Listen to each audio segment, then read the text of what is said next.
Buenas tardes. Buenas tardes, profe, sí. Perfecto, gracias.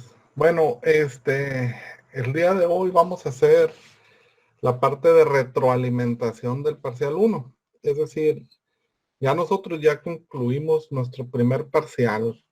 Antes de hacer la retroalimentación, quiero que nos enfoquemos en este dato que es muy importante. Esta parte que les voy a mencionar es muy, muy importante. A partir de este momento, o sea, ahorita vamos a hacer la retroalimentación, pero la clase siguiente vamos a empezar con el segundo bloque, la competencia 2. En esta segunda competencia, pues ya nos vamos a meter en cómo es la lógica de programación en un sistema automatizado. Es decir, vamos a entrar ya en ese tema, la complejidad del tema, o bueno, como esto viene de menos a más, obviamente, pues acabamos de terminar el primer bloque, pues era un nivel que yo les mencionaba como medio bajo, la complejidad. Ahora ya subimos un poco más el nivel para el segundo bloque, y ese bloque, la parte más importante de ese bloque es que está programado para que se concluya este segundo periodo, este segundo parcial, antes de irnos de vacaciones de Semana Santa. Es un bloque corto, la complejidad es un poquito más elevada, pero está programado para evaluarse antes de irnos a vacaciones de Semana Santa. Entonces, eso conlleva pues a que las actividades de plataforma en el bloque 1 fueron 10. Eran 60%, 10 actividades. Es decir, podríamos pensar en que cada actividad, si lo llevamos a puntajes, si 60% son 60 puntos, son 10 actividades, quiere decir que cada actividad tenía un valor como de 6 puntos. Ahora en este bloque, nosotros vamos a tener solamente 5 actividades programadas, la mitad.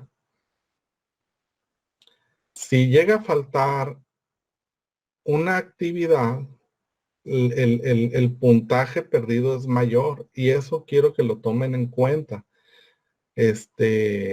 No, no es con afán de molestar ni de estar teniendo así como roce con ese tema, pero por desgracia se llega al periodo de evaluación y es donde se dan cuenta que les faltaban actividades, y ese puntaje pues luego resulta que es un puntaje importante, y ahí es donde empiezan las complicaciones de este tema. Por eso lo hago ahorita, que estamos haciendo la retroalimentación del primer parcial, o bueno, vamos a empezar a hacer la retroalimentación del primer parcial, para la siguiente clase empezar ya con el segundo parcial, ya con el tema del segundo bloque. Y ya existe en plataforma, no, en plataforma todavía no activo la primera actividad. Esa actividad creo yo que la voy a activar el día de hoy. O si la activé. ¿Alguien ha revisado la plataforma? No, es que no recuerdo si lo hice para esta materia de automatización, la programación de esa actividad. Bueno, si no está, para el día de hoy ya va a estar. Y si ya está, pues hay que irle dando. Seguramente es algo conceptual, algo de investigación de concepto para poder entrar en tema en la siguiente clase. Algo relacionado a eso debe de ser. Bueno, vamos a empezar con la retroalimentación. Voy a presentar mi pantalla. Por favor, cuando la vean, me dicen para poder empezar con la mención. Profe, Dígame. la actividad es programación para sistemas mecatrónicos. Es la actividad 11. A ver, No viene un concepto, es que voy a entrar rápidamente. Voy a dejar de compartir para ir rápidamente a la plataforma y salir de dudas, que es lo correcto. Así ya nos quedamos más claro con lo que es. Porque si sale una actividad. En la plataforma, cuando nos entregan la plataforma en cada materia, ya trae una preprogramación. Vengo a revisar, ahorita estoy revisando, porque muchas veces esa preprogramación de las actividades, pues está diseñada como si estuviéramos yendo al aula de clases. Y viene otro método pues de esta clase. La actividad es la actividad 11. Se llama Lógica de Programación para Sistemas Mecatrónicos. Sí, efectivamente, sí es la que me mencionaba ahorita. Esa actividad se dio de alta o se activó el día 28, que pues fue ayer, y se vence el día 4, que seguramente es jueves, a las 11 de la noche. Ahora sí voy a ir a presentar la pantalla. Sí quedó claro lo que está programado en plataforma. Sí, profe. Ah, muy bien, gracias. Voy a presentar mi pantalla. Por favor, me dicen cuando ya la puedan ver.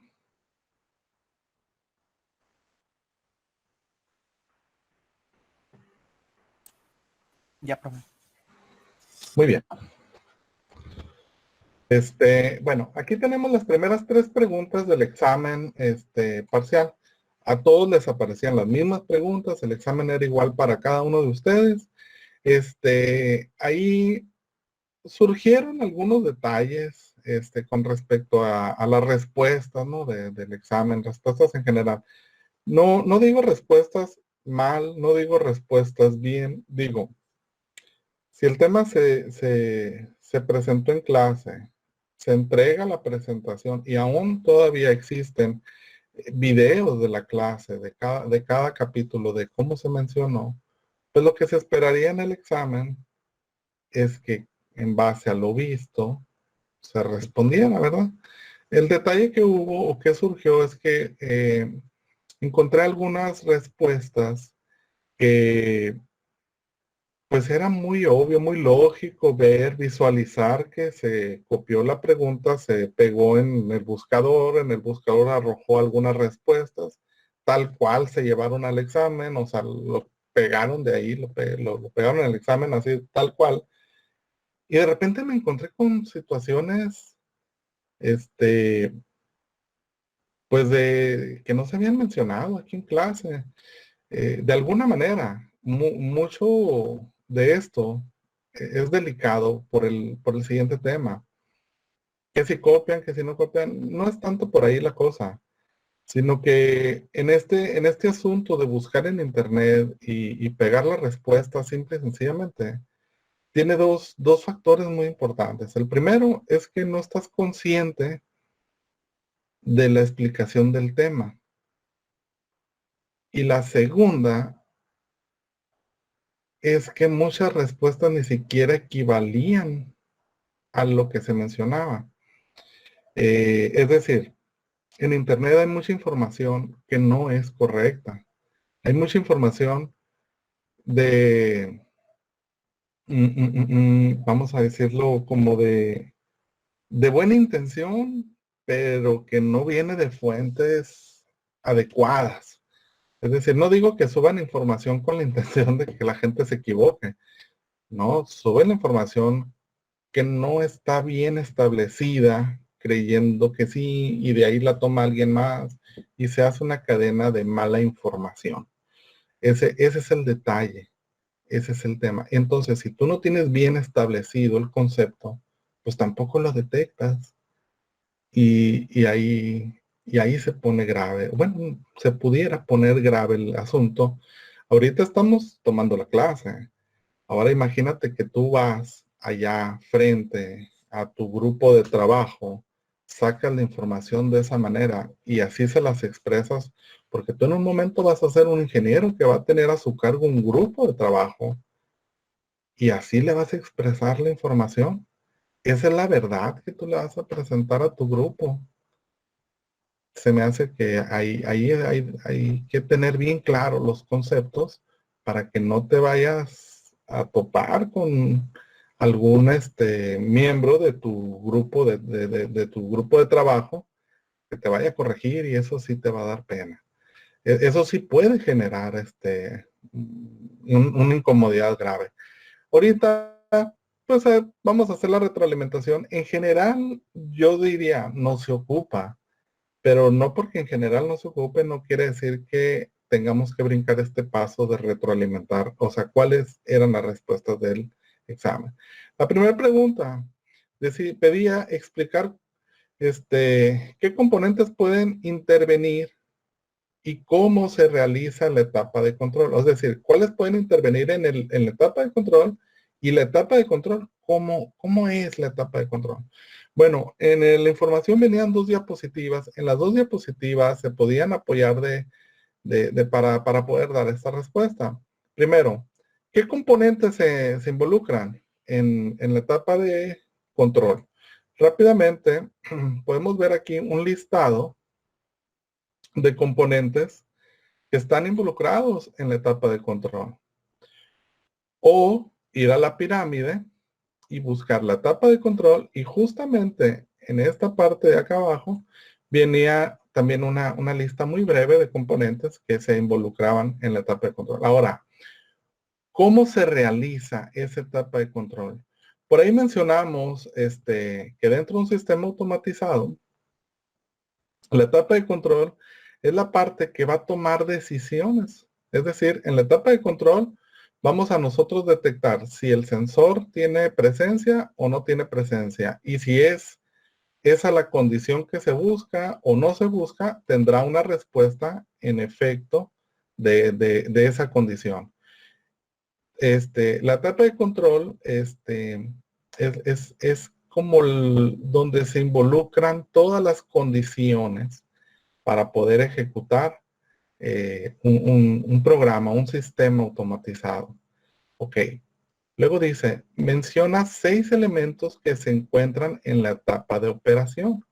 Bueno, en la etapa de operación, aquí vienen enumerados solamente 2.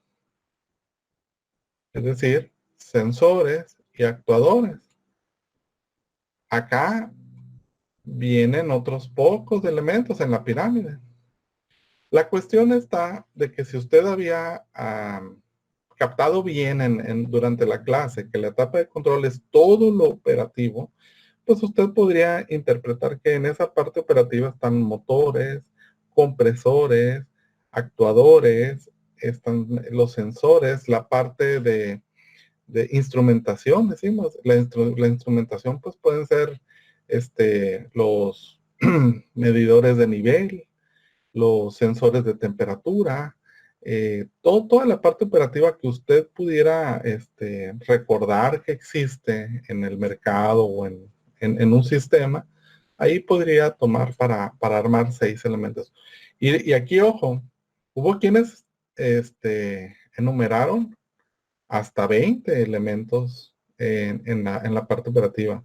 ¿Por qué? Porque son muy vastos. La parte operativa realmente tiene muchos elementos que pueden estar involucrados. Y la tercera pregunta era explicar la etapa de supervisión. Esta etapa de supervisión, pues la estuvimos repasando en varias clases. En alguna de ellas ustedes me apoyaron en darme su punto, cómo explicarían la etapa de supervisión. Por ahí había una actividad que también pedía eso. Y la parte de supervisión, pues no es otra cosa más que esta etapa, estar monitoreando en qué estado se encuentran los subbloques del programa, y a su vez estar monitoreando el estado en el que se encuentra toda la parte operativa, y ese escaneo estarlo evaluando a manera de ver que sea verdadero o sea cumplida la lógica, la parte la parte de condicionamiento de la parte de control, y a su vez que eso tuviera coherencia que tenga verdad con la parte operativa. Es decir, si tiene que actuar un pistón, que ese pistón esté actuando en base a la lógica de la programación, y entonces la supervisión dirá, ok, ahí estamos correctos. Y esta parte de supervisión se puede llevar a cabo, como veíamos, mediante SCADA y mediante un sistema que eran los DSC. Muy bien. ¿Alguna duda? ¿Preguntas aquí? Todo bien, profe. Luego venía a explicar qué es SCADA. SCADA, pues ya también lo estuvimos revisando mediante alguna actividad de plataforma, y explicar qué es SCADA, pues básicamente es como extenderse en su propio nombre de dónde viene, pues las siglas SCADA, ¿no? Pues es que si SCADA se viene de las siglas de las palabras de supervisión de control y adquisición de datos, pues ¿cómo operará? Bueno, pues opera justamente supervisando la automatización, y de esa automatización se va adquiriendo algunos datos, y por ahí ya habíamos revisado que esa adquisición de datos todavía tenemos la posibilidad de nosotros graficarla y almacenarla, esos datos. Mientras que en la pregunta 4 nos pedía pues explicar cómo operan los DSC. Por ahí yo no sabía, me di cuenta en algunos de los exámenes que DSC también son las siglas para algunos elementos de radiocomunicación, para algunos elementos ya no de radiocomunicación satelital, sino de frecuencia baja. Es decir, tampoco no como los celulares, sino es un tipo de radiocomunicación que va más a la par de lo que vendría siendo el Bluetooth o el infrarrojo. Yo no lo sabía hasta que leí algunos de los exámenes y me di cuenta que justamente también es nombrada así alguna radiocomunicación.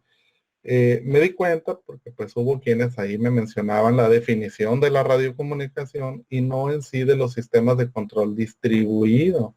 Control distribuido, que es lo que estamos viendo nosotros en este primer bloque. No de la radiocomunicación o la frecuencia elevada de señal de comunicación. Estos DSCs pues también operan muy parecido a SCADA, con la particularidad que estos DSCs no almacenan datos, no presentan gráficos, y la respuesta del programa interno, de la lógica programada, es en tiempo real. Es decir, se está haciendo un escaneo simultáneo de la respuesta que se está solicitando por cada uno de los actuadores dentro de la operación. Es decir, un pistón necesita saber si va a avanzar o va a retraer. En ese momento, en ese tiempo real, se está llevando el escaneo para poder encontrar la lógica que tiene que hacer ese actuador. Eso es a lo que se refiere, y por ahí también platicamos un poquito acerca de a qué referencia hacía tiempo real. Bueno, hasta aquí alguna duda, pregunta o comentario.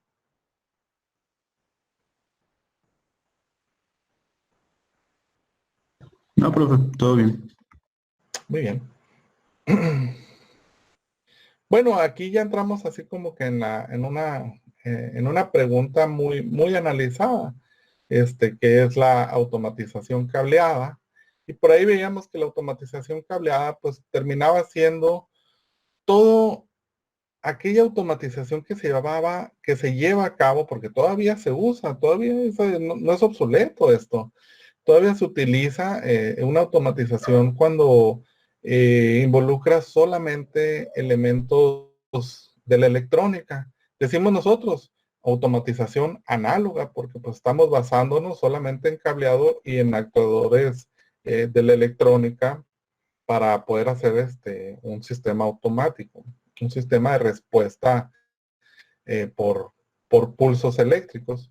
Mientras que la automatización programada, pues eso ya estamos entrando como que en ese tema donde pues ya se conocemos y platicamos en clase de los PLC, que pues los PLC internamente uno genera una programación y dentro de esa programación puede colocar muchos elementos virtuales como contadores de partes, como temporizadores, como con puertas lógicas, etcétera, que en esta otra etapa de la automatización cableada, aquí sí tendrían que ser elementos electrónicos físicos, o sea, no virtuales, sino si quieres un contador, tienes que colocar un elemento de la electrónica que te ayude a contabilizar, no sé, si estás contabilizando elementos fabricados o estás contabilizando lo mejor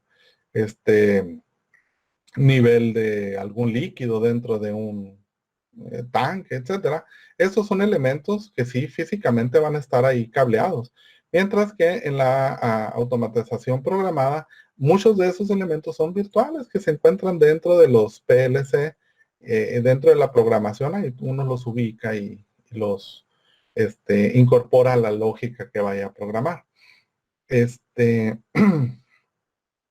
También por ahí se platicó de los accionamientos de control vectorial, que son los DSP, que finalmente terminan siendo un derivado de los PLC. Es decir, los DSP serían como una parte, una sección de un PLC. Existen de forma individual los DSP, pero estos elementos no tienen las capacidades que tienen los PLC. Sin embargo, sigue siendo programación, automatización programada.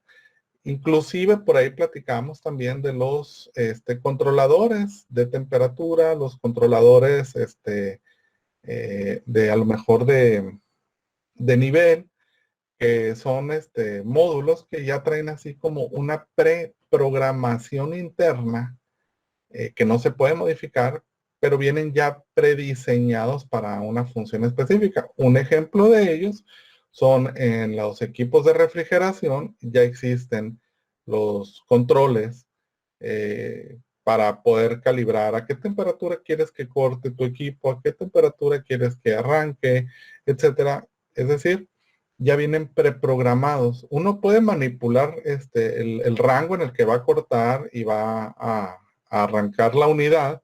Sin embargo, no puede utilizar ese controlador bajo otra lógica que la que ya trae preprogramada. Esos controladores pues también caen dentro de esta automatización programada. ¿Hasta aquí alguna duda, pregunta o comentario?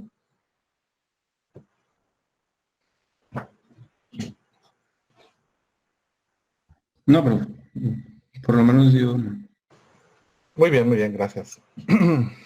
Por otra parte, pues tenemos la pregunta 8 y 9, donde nos piden explicar qué es la automatización con lógica de lazo abierto y la automatización con lógica de lazo cerrado. Bueno, pues por ahí también hubo una actividad donde se pedía hacer esto. Estas imágenes que estamos viendo aquí, justamente pues, provienen de la información que se entregó para que se revisara para manera de prepararse para el examen. ¿Y de qué nos habla la lógica del lazo abierto? La lógica del lazo abierto solamente es una lógica bajo la condición de que se cumpla el proceso. Es decir, está diseñado para que nosotros llevemos a cabo un proceso secuenciado. Sin embargo, no cuenta con una retroalimentación en la parte final del proceso. Es decir, si nosotros estamos hablando de una lavadora, que fue el ejemplo que dimos en clase, yo pongo mi ropa, le doy el ciclo que quiero llevar a cabo para el lavado de mi ropa, y la máquina pues va a tener sus secuencias dentro de su lógica, dentro de su automatización, va a tener ahí su proceso, y al llegar al final del proceso, la máquina nunca va a evaluar si la ropa sí finalmente estuvo lavada o no cumplió con la tarea de lavar la ropa. Es decir, la máquina incluso puede ponerse en funcionamiento sin tener incorporado el elemento de jabón o de suavizante de ropa, y va a seguir con su proceso. Nunca va a evaluar si tiene la cantidad o no tiene la cantidad de estos ingredientes, y por tanto, pues al finalizar el proceso tampoco no va a evaluar si se cumplió con el lavado correcto o no. Sin embargo, si estamos hablando de un lazo cerrado, sí, justamente esa lógica nos habla de que esos procesos que están sometidos bajo esta lógica de lazo cerrado, sí tienen que cumplir con esa retroalimentación. Es decir, si yo estoy hablando de un proceso de, este, de llenado de garrafones de agua, entonces en cada llenado yo inicio esperando que esté el garrafón vacío para empezarlo a llenar. Luego, después del tiempo de llenado, evalúo el nivel al que se llenó, y basado en eso, la lógica de esto podría interpretar si falta seguir llenando o si quedó con un sobrellenado para poder hacer una corrección del proceso. Esa es la diferencia entre la lógica de lazo abierto y la lógica de lazo cerrado. ¿Hasta aquí alguien tiene alguna duda, alguna pregunta, comentario?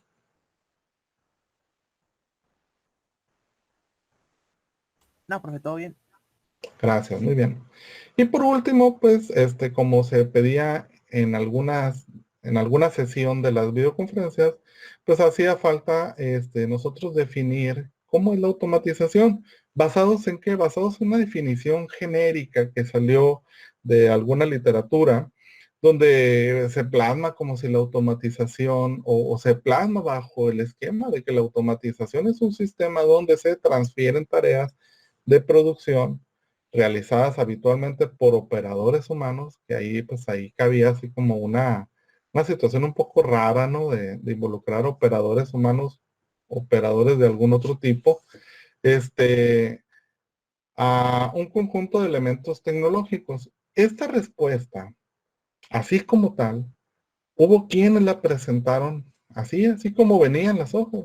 Y es correcto, porque así se presentó en la clase. Hubo quienes dieron su punto de vista particular y la mejoraron, la cambiaron, y también eran buenas respuestas, porque de alguna manera también definían la automatización bajo esquemas más específicos, bajo esquemas más generales, bajo esquemas, pero terminaban definiendo la automatización. Hubo quienes no la definieron. Donde la segunda parte de esta pregunta, pues, pide mencionar avances tecnológicos de la rama de la automatización. Pues aquí vienen enumerados algunos, que son actuadores, sensores, SCADA, los DSCs, los PLCs, tal como son, las PC más tarjetas de entradas y salidas, microcontroladores. Todos estos son elementos tecnológicos que todavía en la actualidad siguen teniendo innovaciones muy continuas.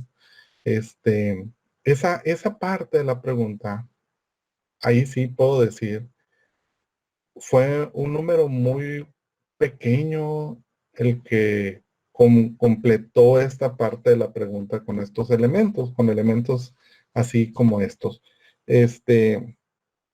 Yo no desconozco si no les quedaron claros cuáles eran los elementos o cuáles eran las tecnologías que se utilizaban para automatizar, o se les pasó al momento de definir, se les pasó responder esta segunda parte de la pregunta. Me gustaría que me retroalimentaran esa duda que tengo yo. Entonces, si desconocían que estos elementos son parte de la tecnología para automatizar, o simple y sencillamente se les fue de paso responderlo.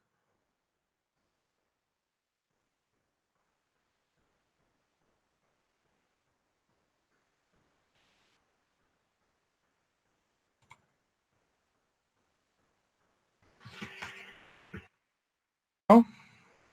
Nadie.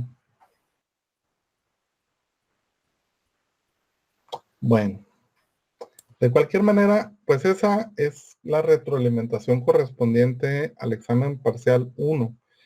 Quienes tengan pendiente el acreditar este parcial, que no recuerdo si hubo un índice elevado, pero no, en este grupo no tuvimos ninguna persona que haya quedado sin acreditar este primer bloque. Bueno, para el segundo bloque, pues me gustaría que esto permaneciera así, ¿no? Que esto sí continuara siendo así, como que todos aprueban. Eso es muy satisfactorio. Finalmente, pues nada más queda mencionar que ya en el siguiente bloque vamos nosotros a empezar a involucrar, involucrarnos a pensar en el sentido de cómo puede ser la lógica, cómo se estructura de manera lógica un sistema automatizado. Eh, es decir, para esto nosotros tenemos que entender cuatro, cuatro definiciones básicas que tienen que ver con las señales. Señales, recuerden que si ya vamos a programar, pues nuestra programación va a tener señales que van a ser entrada y vamos a emitir señales que van a ser salida. Y esas señales tienen diferentes aspectos, que es la relación que viene teniendo la actividad que está programada en plataforma. Esa investigación de plataforma es para que ustedes la realicen de manera libre. Viene ahí interpretado como para hacerlo en Internet. Realmente, pues a mí me gustaría pensar en que al buscar en Internet no se dejan ir nada más por Wikipedia, no se dejan ir nada más por mistareas.com, sino que a lo mejor también le pegan una revisadita a aquellos elementos que muestran una respuesta dentro de un documento PDF o dentro a lo mejor de una sección de un libro, porque todas esas también son respuestas que aparecen cuando uno hace búsqueda en Internet, ¿verdad? Es decir, si uno lo escribe ahí en Google, así como vienen las definiciones, no solamente aparece en mistareas.com, sino aparece de todo. Pero me gustaría pues que tomaran ustedes la pauta. No digo que Wikipedia o que los wikis sean siempre incorrectos. Puede haber ocasiones donde son incorrectos porque son muy ambiguos, es decir, no son, Wikipedia no es una rama especializada ni de la tecnología ni de la ciencia, sino de todo en general, y de repente pues se le cuatrapean ahí los conceptos. Muestra de repente cosas muy vagas y de repente cosas muy específicas. Pero pues para asegurar, búsquense 2 o 3 definiciones, preferentemente una de ellas que sea de algún capítulo del libro, si es posible, y sobre todo que lo traigan claro, y si no lo traen claro, que traigan por lo menos la pregunta para hacerla en clase y definirlo en clase, claro, ¿verdad?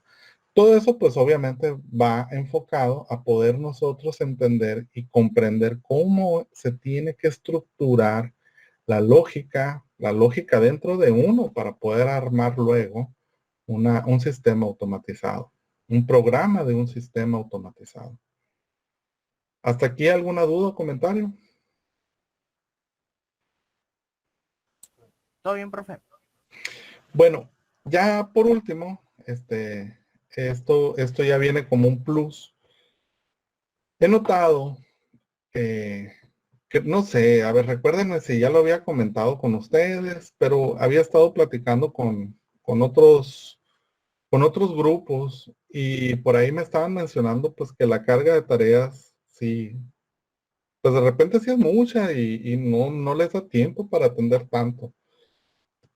Contribuyendo a eso y ayudando a que la entrega de actividades pues, se eficientice, se mejore en todos, en cada uno de ustedes, pues creo que la estrategia adecuada es otorgar, es establecer un tiempo y tratar de otorgar ese tiempo, claro, para que ustedes puedan responder de mejor manera a la parte que hay que atender en la plataforma. Es decir, muchos de ustedes trabajan, muchos de ustedes tienen saturado ya los tiempos por la carga académica que tomaron este semestre y la respuesta en plataforma pues está revelando que los tiempos no alcanzan. Y una manera de atacar ese problema, una manera de colaborar a que ese problema se convierta ya no en un problema, sino una solución, creo yo que es aportar un tiempo para que ustedes puedan responder a la plataforma. Eso aunado de que la cantidad de actividades programadas para la plataforma en este periodo, pues también va a ser menos. Es decir, van a ser menos tareas, va a ser menos carga. Ahora, también necesitan tiempo. Se va a agregar tiempo para que puedan hacerlo. ¿Cómo se va a agregar el tiempo? Estoy evaluando yo si de las horas que tenemos programadas en la semana, programamos ya sea la del lunes o la hora del miércoles para dejarla no libre, sino para que ustedes atiendan la plataforma. Y esa parte pues todavía estoy definiéndola. Me gustaría a mí empezar intentando que sea los miércoles. ¿Por qué los miércoles? Si se han fijado, la mayor cantidad de actividades yo las programo para que venzan el día jueves.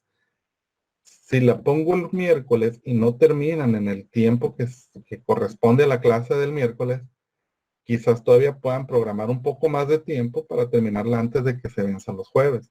Digo, normalmente lo hago así, pero no es una regla. Igual puedo poner que por ahí alguna actividad se venza el miércoles o el martes y ya ustedes tendrán que ajustar ahí esos calendarios para poder entregar a tiempo. Digo, hay variantes, pero regularmente lo estoy haciendo así a manera, como les mencioné al principio, que esto no se vuelva, que sea una herramienta útil, no una herramienta que vaya en contra de la lógica de poder salir victorioso cumpliendo el objetivo que es acreditar esta asignatura. Entonces, voy a, voy a proponerles que empecemos por lo menos este miércoles y el que sigue, intentando que en la hora de clase de los miércoles ustedes lo utilicen para ir a plataforma y resolver lo que esté activo. Digo, van a ser menos actividades, pero eso también conlleva a que haya mayor problema de no entregar a tiempo una actividad. ¿Qué opinan de eso? ¿Lo ven útil? ¿Creen que eso es lo que pueda conllevar a que esto mejore? O sea, es que los miércoles no nos daría clases para poder realizar la actividad. Sí, claro. Y obviamente, pues, esperando que la respuesta en plataforma mejore. Ah, ese, se me hace muy bien, profe. A mí también. La verdad. Bueno, intentamos que sea los miércoles. Si vemos que hay una complicación, movemos el día o lo suspendemos, pero por lo pronto vamos a estar así, que los miércoles, la hora de clase es para que ustedes trabajen en plataforma. ¿Ok? Entonces ese miércoles no nos veríamos.